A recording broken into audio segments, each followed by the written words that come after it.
जी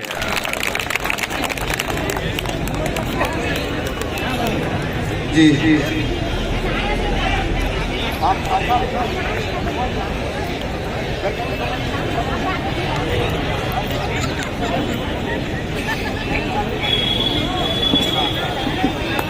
देखिए, डॉक्टर साद बिन जाबिर साहब बहुत ही एक्टिव अमूटा के जॉइंट सेक्रेटरी हैं और हमेशा सोशल इश्यूज पर उठाते रहे बात अपनी और जुड़े रहे हैं। डॉक्टर साद बिन जाबिर साहब, बहुत शुक्रिया मौका देने के लिए।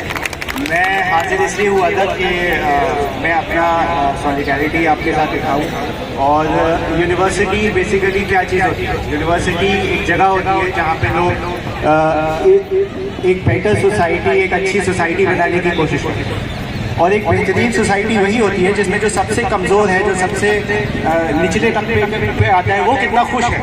अगर वो खुश नहीं है तो आपकी सोसाइटी बहुत अच्छी सक्सेसफुल सोसाइटी नहीं होती। सबसे ऊंचा बैठा हुआ आदमी हमेशा खुश है। आपकी सोसाइटी अच्छी है या ख़राब है, ये डिफाइन होता है उससे कि जो सबसे कमज़ोर है, जिसकी आवाज़ सबसे कम सुनी जाती है, जिसके पास सबसे कम पैसे हैं, सबसे कम वसाइल है, उसकी कितनी ताकत है, उसकी कितनी खुशी है। अगर हम एक आइडियल सोसाइटी बनाने की कोशिश करते हैं यूनिवर्सिटी में, और हमारे जो सबसे कमज़ोर एम्प्लॉई हैं, जो डेली वेजर्स हैं, अगर वो सबसे ज़्यादा परेशान है तो हमारी सोसाइटी एक फेल्ड सोसाइटी है। ऐसे ही हमारा मुल्क भी तब तक सक्सेसफुल नहीं हो सकता अगर 4 लोग अमीर हैं, बहुत करोड़पति लोग हैं, दुनिया में सबसे अमीर है, उससे हमारा मुल्क बहुत ताकतवर नहीं बनता। हमारा ताकतवर मुल्क तब बनेगा जब सबसे कमज़ोर आदमी, सबसे गरीब आदमी, एक गाँव में रहने वाला आदमी सारी सहूलतें पाएगा, वो खुश रहेगा। तो ये बहुत अहम है कि जो नॉन टीचिंग एसोसिएशन, खासतौर से मैं कहूँगा डेली वेजर्स हैं, अगर वो खुश नहीं है, उनको सही सैलरी नहीं मिल रही, तो एज अ सोसाइटी हम फेल कर रहे हैं। और ये सबकी रिस्पॉन्सिबिलिटी है। मेरी एक जिम्मेदारी है पढ़ाने की, मैं पढ़ा रहा हूँ। किसी की क्लरिकल वर्क की है, वो क्लरिकल वर्क कर रहा है। इसमें कोई ऊपर नीचे नहीं होता। ये एक बहुत गलत एक सोसाइटी बनाती है जिसमें तबके हो गए, कास्ट सिस्टम है। एक ऊंची कास्ट में बैठा हुआ है, वो बड़े ऑफिस में बैठा हुआ है, फिर एक उससे नीचे कास्ट है, इससे नीचे कास्ट है। कास्ट सिस्टम हमेशा एक्सप्लॉइट करता है नीचे बैठे वाले। एक ऐसी सोसाइटी यूनिवर्सिटी में अगर है तो ये बहुत अफसोसनाक है, और इसका विरोध करने के लिए हम यहाँ पे हाजिर हैं। हम आपके साथी हैं, हमारी अपनी रिस्पॉन्सिबिलिटी है, वो निभा रहे हैं, आप अपनी रिस्पॉन्सिबिलिटी निभाइए और हमेशा एक दूसरे का साथ दीजिए। आज बहुत से आप में से ऐसे लोग होंगे जो परमानेंट होंगे, जिनको कोई सैलरी आ रही है, जिनकी कोई परेशानी नहीं है, लेकिन वो दूसरे का दर्द समझते हैं, इसलिए यहाँ पे हाजिर हैं। आप हमेशा दूसरे का साथ दीजिए, चाहे वो टीचिंग कम्युनिटी हो, स्टूडेंट कम्युनिटी हो, नॉन टीचिंग कम्युनिटी हो, हम सब एक फ्रेटर्निटी, एक भाईचारे में बंधे हुए हैं। हमारे किसी भी भाई को परेशानी होती है तो हम लोग यहाँ पे हाजिर रहेंगे, हम लोग उसका साथ देंगे और इंशाल्लाह कामयाब होंगे। शुक्रिया बहुत बहुत। साद बिन जाबिर साहब, हेलो हेलो। बस इस बार ये जरूर याद रखिए कि घी जरूर निकलेगा, हमें चाहे डिब्बे को उल्टा करना पड़े। दूसरी इम्पोर्टेंट ये है कि इस बार घी असली निकालना है, देसी नहीं, डालडा नहीं है, असली घी निकालना है। भैया जो हमारी हौसला अफजाई के लिए आए, हमारे टीचिंग स्टाफ एसोसिएशन के लोग और हमारे एग्जीक्यूटिव मेंबर, ये आप लोगों की हौसला अफजाई के लिए बहुत बहुत शुक्रिया। एक बार फिर से तालियां बजाकर हम आपको शुक्रिया अदा करते हैं और उम्मीद है कि आपका साथ हाल इसी तरह जुड़ा रहेगा। और डॉक्टर साद बिन जाबिर साहब ने जो बातें कही हैं, यकीन मानिए कि इसी तरह इसी बातों को एक बार पंडित जवाहरलाल नेहरू ने भी कहा था कि जब तक समाज की आखिरी पंक्ति में बैठा हुआ आदमी खुशहाल नहीं होगा, तब तक ये देश विकसित नहीं बन सकता, तब तक ये देश तरक्की नहीं कर सकता। तो बहुत उम्दा बातें कही हैं कि यकीनन ये कितनी जालिमाना मतलब ये पहलू है कि आप ये देखें कि 7 साल गुजरने के बाद भी 7 साल का पीरियड बड़ा लंबा पीरियड होता है कि डेली वेजर का एक पैसा नहीं बढ़ाया गया। इससे ज्यादा शर्मनाक बात हो नहीं सकती। मैं कहता हूं कि इनके लिए पछतावे का टाइम है अभी, ये पछता लें, वरना रोज महशर में यही डेली वेजर का गिरबान पकड़ेंगे। ये कहेंगे कि जब तुम हमें जिंदा हमसे मेहनत दे रहे थे और हमारी मेहनत अपनी एक हदीस भी यही है कि मजदूर की मेहनत उसका पसीना सूखने से पहले अदा कर दी जाए। और ये भी है कि वो पूरी मजदूरी की जाए। आप मजदूरी तो दे रहे हो लेकिन पूरी मजदूरी नहीं दे रहे, शर्म आना चाहिए। बहरहाल अब हमारी कमेटी का एक और सिपह सालार जिसको मैं बुलाऊंगा और आपकी तालियां इस बात की गवाही देंगी कि इस आंदोलन में उसका कितना बड़ा योगदान है, कितना बड़ा रोल है, और जो बिल्कुल टू द पॉइंट सीधी सीधी बात करता है, सीधी बात, नो बकवास। बताइए कौन हो सकता है वो? सीधी बात, नो बकवास, कौन हो सकता है वो? जी आइए साहब, रेहान भाई, जोरदार तालियों के साथ। बहुत शुक्रिया सभी लोगों का, नजर साहब का शुक्रिया। इनके लिए मैंने शेर नहीं पढ़ा, ये तो कह दूं मैं कि बोरिए पर बैठिए, बोरिए पर बैठिए, कुल्लों पे पानी पीजिए, हम कलंदर हैं, हमारी मेजबानी और है। आइए रेहान साहब। शुक्रिया। ये उधर के स्पीकर नहीं बोल रहे हैं, साजिद फोन आ रहा है पीछे से, उधर के स्पीकर नहीं बोल रहे हैं, ये जो बीच में रखे हुए हैं। आजा, आजा। तार लगा रहे हैं, तार गड़बड़ हो गए। और खास तौर से वो लोग जिन्होंने अभी तक अटेंडेंस रजिस्टर पे सिग्नेचर नहीं करे हैं वो कर दें, और जो कर चुके हैं उनके करने की जरूरत नहीं है, लंच के बाद के नहीं होने, पिछली बार बाद में भी कर दिए थे। और जो अभी हमारे मेहमान यहाँ से गए थे उनका बहुत बहुत शुक्रिया। अभी यहाँ से नाम तो खैर मुस्तकिल लिए जा रहे हैं, लेकिन एक नाम ऐसा है जो मुस्तकिल छूट रहा है और वो पहले दिन से हमारे साथ लगा है। जितना भी डाटा कंपाइल किया गया था और इस वक्त जो हमारे वॉलंटियर कार्ड पड़े हुए हैं, रात के 10 बजे उसे जिम्मेदारी दी गई और सुबह ये हमारे गले में मौजूद थे। मोहम्मद शादाब जो जूलॉजी डिपार्टमेंट से हैं, और आप ये समझ लीजिए वो सारा काम अपना एक हाथ से करते हैं, एक हाथ उनका नहीं है, तो मुश्किल बहुत मेहनत के साथ। और उससे भी बड़ी वजह है कि आपको ये बता दूं, जो भी कैटेगरी हमारे सामने आ रही है जिसमें स्क्रीनिंग की बात चल रही है, अगर वो स्क्रीनिंग की जो डेट है जो सबके सामने आई थी, अगर वो डेट रखी जाती है तो मोहम्मद शादाब उस कैटेगरी में आ भी नहीं रहे हैं। उसके बावजूद आपके साथ कंधे से कंधा मिला के लगे हुए हैं। आप सभी लोगों को पता है कि जो हमने इस एजुकेशन का स्टार्ट किया तो उस स्टार्ट के वक्त हमारी अपनी लाठी नहीं थी, वो हम दूसरे की लाठी लेके चल रहे थे। जिसे आपके जद्दोजहद के बाद 23 अक्टूबर को जो जनरल बॉडी की स्टाफ क्लब के पास मीटिंग हुई, उस लाठी को हमने अपने हाथ से आपके कहने पर उसे निकाल के अलग फेंक दिया। और उसके बाद आप लोगों ने ये ज्वाइंट एक्शन कमेटी बनाई जो आपके सामने मौजूद है। 25 तारीख को हमने 25 अक्टूबर को मेमोरेंडम दिया कि हमें हमारी डिमांड पूरी हुई, अगर नहीं होती है 48 के घंटे के अंदर अंदर तो हम स्ट्राइक पे धरने पे चले जाएंगे। और इन्होंने हमारी कोई डिमांड नहीं मानी, जिसके बाद 28 अक्टूबर से मुस्तकिल ये आपका धरना चल रहा है जो सुबह 9 बजे से और 5 बजे तक रहता है। मैं उस प्रोक्टर ऑफिस स्टाफ का भी बहुत शुक्रिया अदा करना चाहता हूं जो आपके 9 बजे लोग इस धरने पे बैठने आते हैं, उससे पहले वो आपके मंच को सजा देते हैं, झाड़ू लगा देते हैं, तखत बिछा देते हैं, कुर्सियां बिछा देते हैं। आपके साथ सभी स्टाफ को कंधे से कंधा मिला के मुश्किल चल रहा है। उसके बाद जब ये धरना शुरू हो जाता है उस बीच में यह यूं कहें कि उस धरने से पहले भी हमारी कुछ मीटिंग हुई जो इस वक्त तारिक मंसूर साहब बैठे हुए थे, जो एक कमेटी बनाई गई, वो कमेटी बहुत सक्सेसफुल तरीके से चल रही थी। और उस कमेटी की जद्दोजहद के बाद जो जनवरी का इंक्रीमेंट था वो इंक्रीमेंट आप लोगों का बहाल हुआ जो 200 समथिंग लोगों का था। उसी की पैरिटी के बेस पे हम इनसे ये लड़ रहे थे, जब आपने जनवरी का इंक्रीमेंट दे दिया है तो आप जुलाई का भी इंक्रीमेंट दो। और उसी मीटिंग में रजिस्ट्रार साहब ने हमसे ये वायदा किया था कि जो चिल्ड्रंस एजुकेशन अलाउंस है वो कुछ लोगों को 20-21 का मिल गया था, बाकी कुछ लोग रह गए थे, तो उन्होंने खुद वायदा करा था कि पैरिटी के तहत उन्हें भी मिलना चाहिए। इत्तेफाक वो मीटिंग डिसकंटिन्यू हो गई। उसकी सबसे बड़ी वजह रही वो तारिक मंसूर रात में यहाँ से भाग गए बगैर किसी को इत्तला किए, बगैर किसी से कहे। यहाँ तक के जो उनके साथ में काम करने वाले लोग थे उन लोगों को भी उन्होंने हवा नहीं लगने दी और रात ही यहाँ से बोरिया बिस्तर बांध के निकल गए, जिसके वजह से वो हम लोगों को अंधकार में छोड़ के चले गए।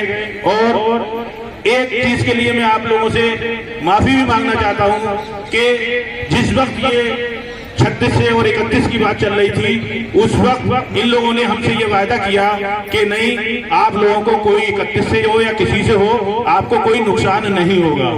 उस चीज की मालूमात ना तो हम लोगों को थी न, और यूं कहें फाइनेंस ऑफिसर साहब ने हमसे खुद ये कहा कि हमें 36 नहीं पता और हमें 31 नहीं पता क्या होता है। जब एक फाइनेंस ऑफिसर को नहीं पता तो हमें क्या पता होगा।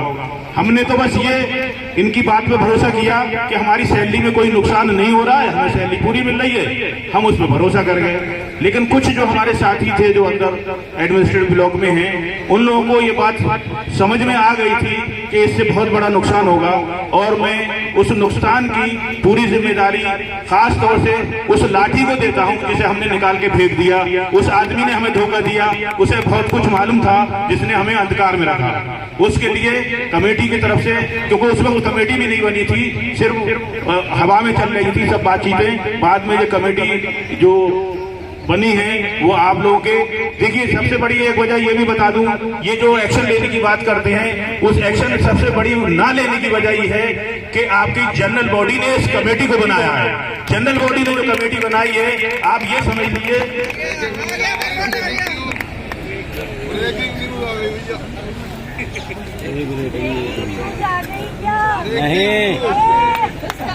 नहीं है। एक जो आपके अमूटा का जनरल सेक्रेटरी का इलेक्शन लड़े थे, ये उनका मैसेज है। उनका कहना ये है, जो मैसेज भेजा है वो मैं पढ़ के बता देता हूँ। टॉयलेट तक में पानी नहीं था, ऐसा पैरालाइज तो पहले कभी नहीं था। बहुत ही कामयाब स्ट्राइक रही, जिसके लिए नॉन टीचिंग स्टाफ की हिम्मत और उनकी यूनिटी को सलाम। निकम्मा administration, particularly registrar and finance officer are incompetent and insensitive। गुलदेव साहब तो अंधे के हाथ में बटेर लग गई है,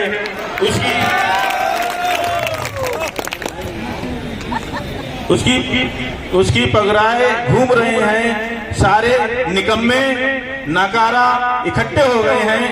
खुद हराम की मलाई रबड़ी सब चाहिए, दूसरों को हलाल की हवा पानी भी नहीं देना चाहते। अशरफ मतीन साहब का बहुत बहुत शुक्रिया, और ये आपकी यूनिटी है जो इन्हें पानी के लिए भी इस वक्त तरसा दिया गया है। और अभी हम जो मस्जिद में वुजू कर रहे थे तो उस वक्त उन टोटियों में भी पानी काफी हल्का हो चुका है, जो हो सकता है मगरिब की नमाज में हमें पानी अंदर ना मिले।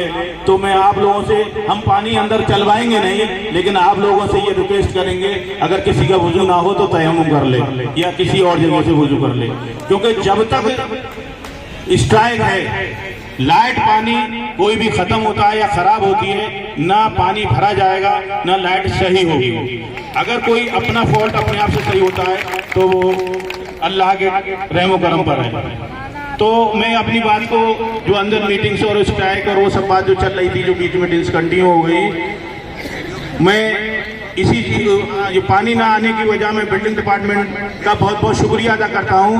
उन्होंने कहा यह था कि रात को हम टैंक फुल कर देंगे, तो मेरे ख्याल में उन्होंने भी इस एडमिनिस्ट्रेशन को बता दिया, जैसे आप हवा में बातें करते हैं ऐसे ही हमने ये बात हवा में की थी, जितना था उतना ही है। बहुत शुक्रिया बिल्डिंग डिपार्टमेंट के, खासतौर से वाटर सप्लाई सेक्शन का। इलेक्ट्रिसिटी वाले यही मौजूद हैं, अगर लाइट चली जाएगी तो खैर कहीं सही नहीं होगी। और आप लोग दुआ मांगे कि वाइस चांसलर साहब और पीवीसी साहब, यानी इन लोगों की लाइट इस तरह खराब हो जो सुबह तक तो सही हो, नहीं तो ज्यादा अच्छी बात। तो अभी इन्होंने बीच में ये कहा है, क्योंकि मुझे कोई स्पीच नहीं आती, मैं तो सीधी सीधी बातें करता हूँ।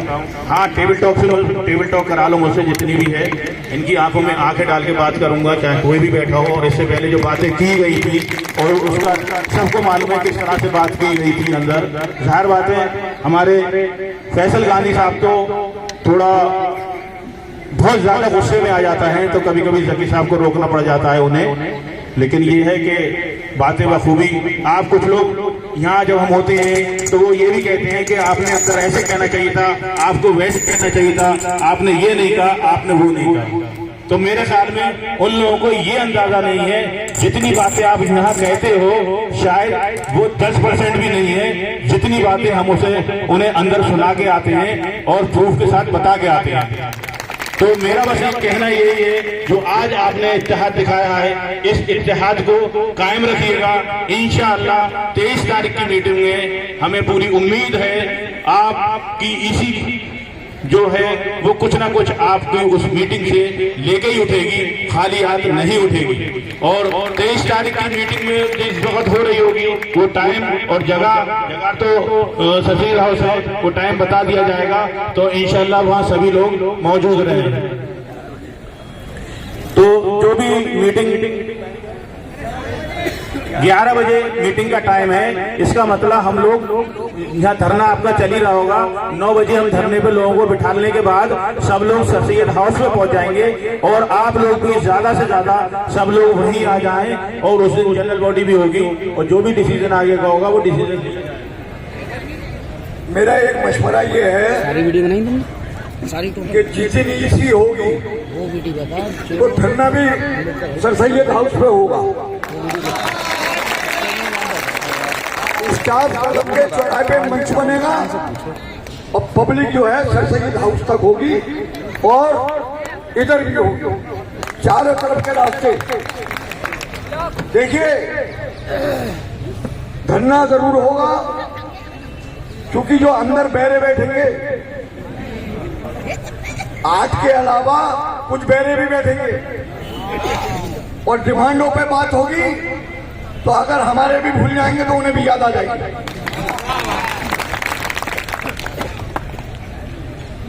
वो जो डिसीजन होगा सबका वो सराखों पे होगा इंशाल्लाह। तो बात कुछ इस तरह थी, जो आपकी जो 10 डिमांड जो यहाँ पर लगी हुई हैं, इस 10 डिमांड में हमारा इसमें जो डेली वेजर का एक्सटेंशन था, जो जून में सितंबर में एक्सपायर हो रहा था, वो एक्सटेंशन 6 महीने का दे चुके हैं ये। और जो इसमें पेशेंट केयर अलाउंस ए और बी कैटेगरी का था वो अलग बात है कि ऑर्डर उन्होंने किस तरह निकाला है, हमारे हिसाब से उन्होंने गलत निकाला है, लेकिन ए और बी को वो ऑर्डर हो चुके हैं और उनका परफॉर्मा निकल गया है, वो लोग फॉर्म भर रहे हैं। इंशाल्लाह इस महीने से उन लोगों का पीसीए लग जाएगा। एमएसीपी पे बहुत हद तक बात हो चुकी है। एमएसीपी जो आपको कल भी कुछ लोगों को बताया था,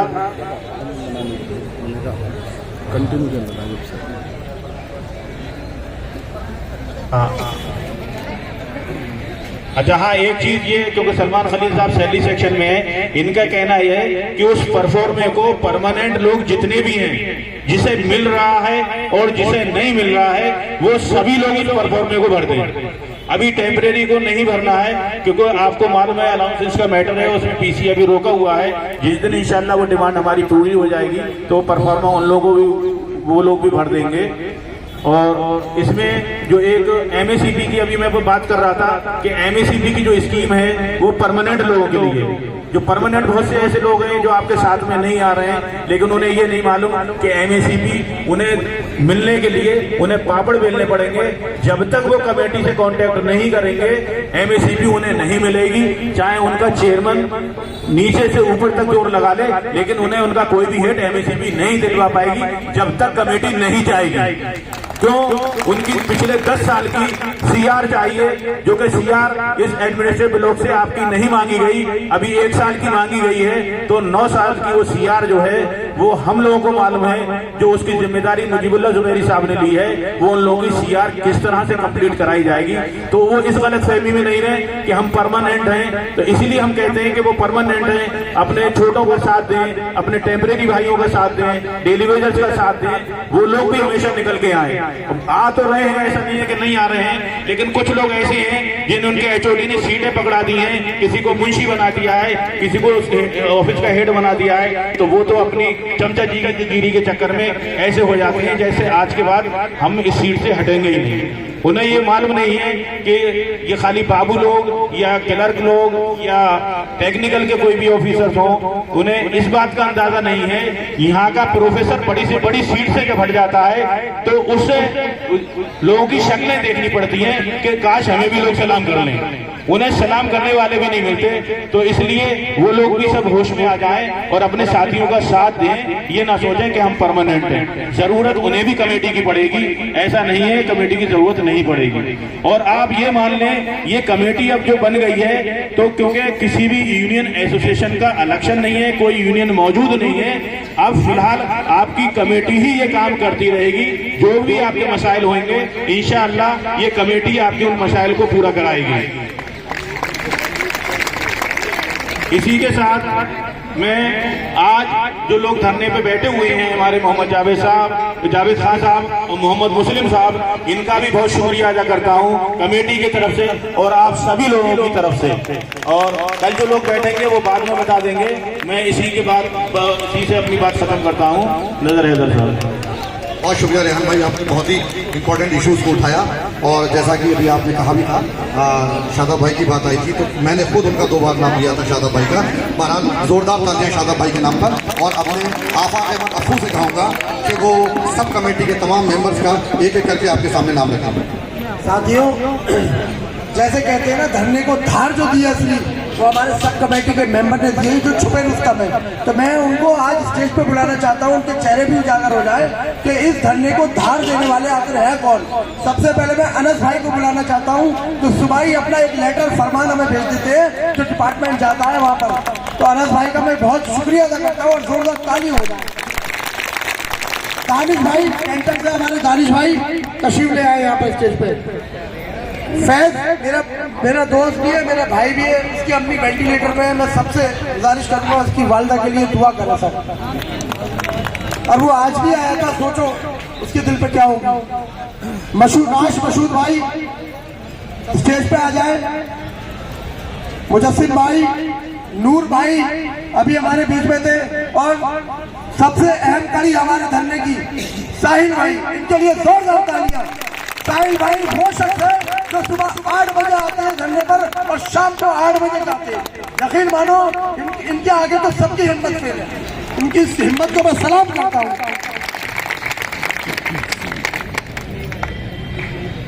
कुर्सिया मैम स्टेज पे आइए, जेबा मैम। और मेरा नौजवान साथी और मेरा दोस्त, मेरा छोटा भाई गाजी, जो इतना जुनूनी है कि कुछ भी कर गुजरता है, जहाँ भी जाता है कोहराम मचा देता है। तो ये चेहरे पहचान लो, ये हमारी बैकबोन है। पीछे से इन्होंने इतना धक्का लगा रखा है इस कमेटी में कि हम रुकेंगे नहीं इंशाल्लाह। शुक्रिया बहुत बहुत। इन तमाम सब कमेटी मेंबर्स के लिए जोरदार तालियों से इनका इस्तेमाल करें आप। बहुत बहुत शुक्रिया। बहरहाल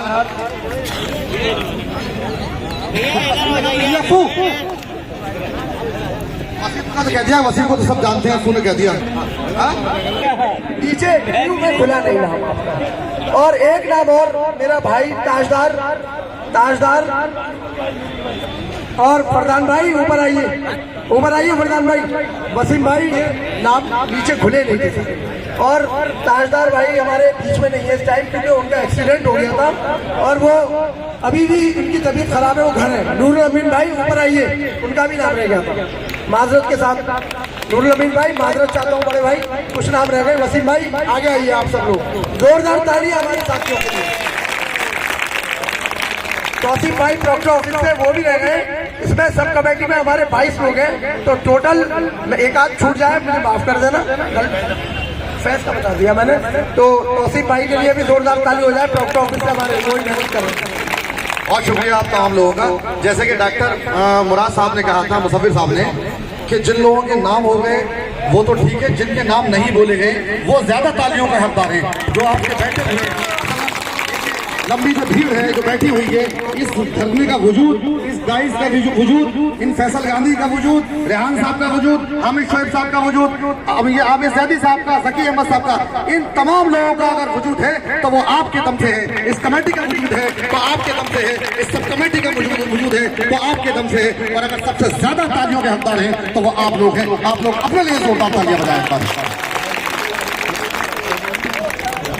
मोहम्मद शाह जो बराबर हमारे इसकी सब कमेटी का मेंबर है और सोशल मीडिया एक्टिविस्ट है, इसके लिए भी एक बार जोरदार तालियां हो जाए। सभी लोग इसके चेहरे को पहचान करके हामिद शोएब साहब गुलपोशी कर रहे हैं। बहरहाल अनाउंसमेंट करते हैं कि इस धरने की शेरनी शाजिया अफरोज शाजिया अफरोज से मेरी दरख्वास्त है कि वो भी आ जाएं और मैं उनके लिए शेर के साथ कि अपनी तारीख का उन्वान बदलना है तुझे, अपनी तारीख का उन्वान बदलना है तुझे, उठ मेरी जान मेरे साथ चलना है तुझे। आइए शाजिया नजर भाई, कानून भी तुम्हारा है तो लश्कर भी हमारा है, कानून तुम्हारा है तो लश्कर भी हमारा है, तुम झूठ को सच लिख दो तो अखबार भी तुम्हारा है। खूने पश्तू ज्यादा बहने नहीं देंगे, जुल्म का दौर बहुत दिन रहने नहीं देंगे, जुल्म का दौर बहुत दिन रहने नहीं देंगे। इन अंधेरों को के जिगर को, इन अंधेरे के जिगर को चीर कर नूर भी आएगा। तुम फिरौन हो तो मूसा भी जरूर आएगा, मूसा भी जरूर आएगा। अजीज साथियों, सबसे पहले मैं शाजिया अफरोज जो ज्वाइंट एक्शन कमेटी की मेंबर भी हूँ और उसी के साथ आप सबके बीच की जनरल बॉडी की एक मेंबर, एक विक्टिम भी हूँ। आप सबको मेरा पूरी नॉन टीचिंग के परिवार को मेरा सलाम, अस्सलामु अलैकुम व रहमतुल्लाहि व बरकातहू। अजीज साथियों, आज हम सब जो बार बार इस तरह से यहाँ आकर जमा होते हैं तो ये हमारा कोई शौक नहीं है कि हम इस व्हाइट हाउस के सामने आकर बार बार अपने घरों का कामों को छोड़कर, अपने बच्चों को छोड़कर, अपने घरों की तमाम जरूरी चीजों को छोड़कर सुबह से शाम हम लोग यहाँ पे पड़े रहते हैं।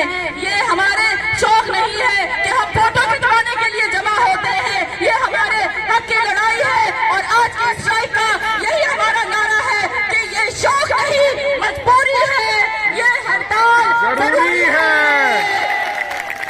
अजीज साथियों, जैसा कि आज हमारे धरने का 48वां दिन है और इस 48 दिन के पूरे 1.5 महीने से ऊपर वक्फा हो चुका है, लेकिन अंदर बैठी इंतजामिया के ऊपर कोई भी असर नहीं है। ये इंतजामिया किस तरह की इंतजामिया है जो आज से पहले ऐसी कभी इंतजामिया नहीं थी जो अपने AMU के स्टाफ के साथ ऐसा जुल्म करे। कभी ऐसा कोई भी मोड़ नहीं आया जो आज से पहले ऐसा मजमा सड़कों पर आया हो, कभी नहीं हुआ। ये हमारी मजबूरी है।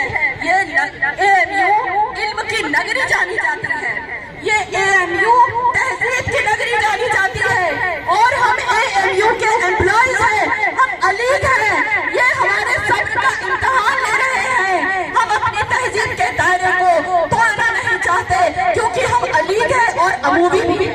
अमूवी तहजीब का पूरी दुनिया में जिक्र होता है, जहाँ चले जाओ तो अलीगढ़ मुस्लिम यूनिवर्सिटी का नाम आते ही उस इंसान को, उस शख्स को इज्जत दोची का ताज पहना दिया जाता है।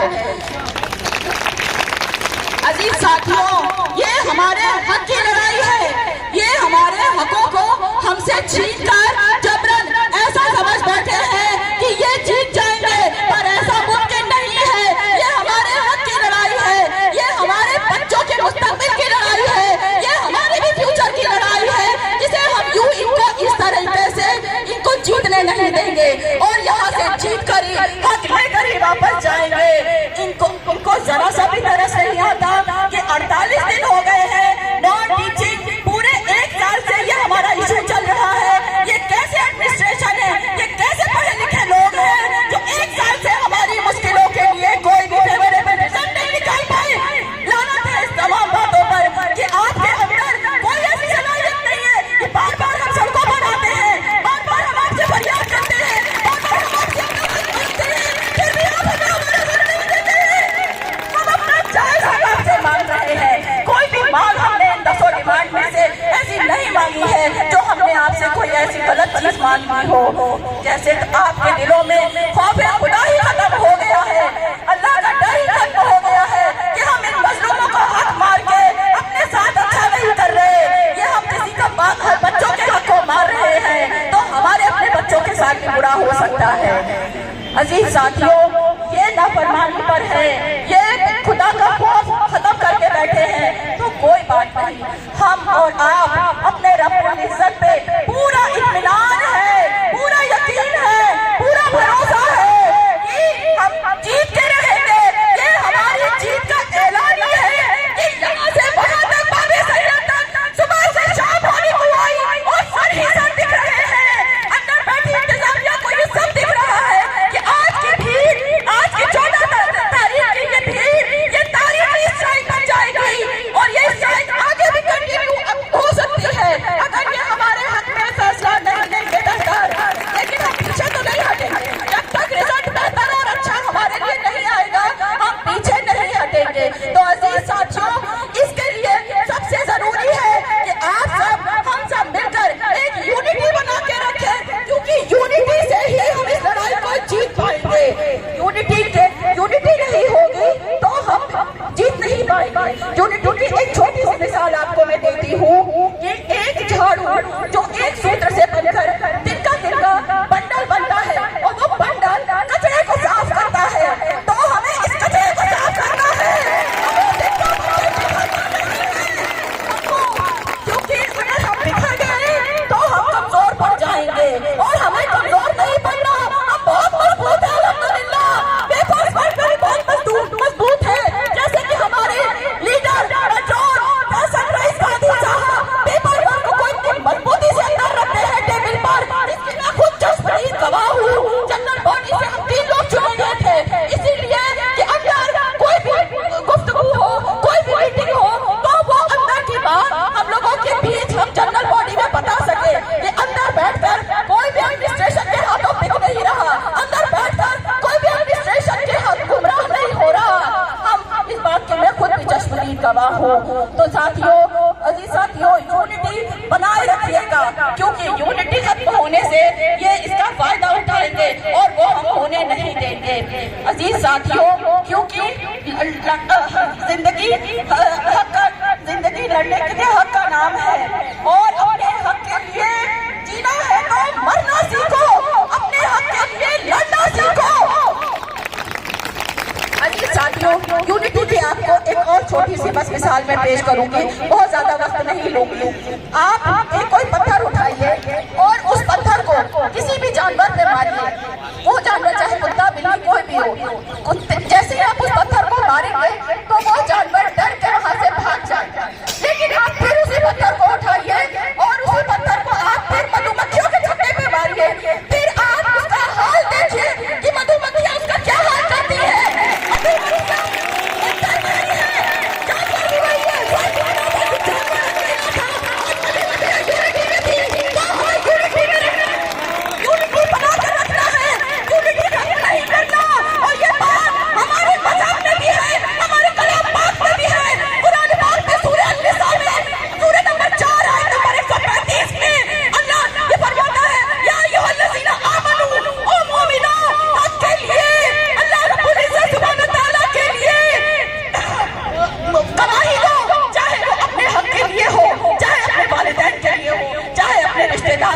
और हम तो अपने जायज हक के लिए यहाँ लड़ रहे हैं, तो फिर डरना किस बात का?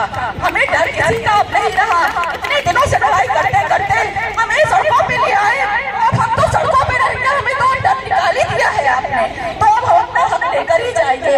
और 23 तारीख को, जैसे कि इन्होंने कहा कि 23 तारीख को हमारी फांसी 11 बजे है और हमारा ये धरना सरसैयद हाउस की तरफ लगेगा, तो इंशाअल्लाह इसी यूनिटी के साथ इसी मजमे को पूरा नॉन टीचिंग परिवार वहाँ मौजूद रहेगा 23 तारीख को 11 बजे।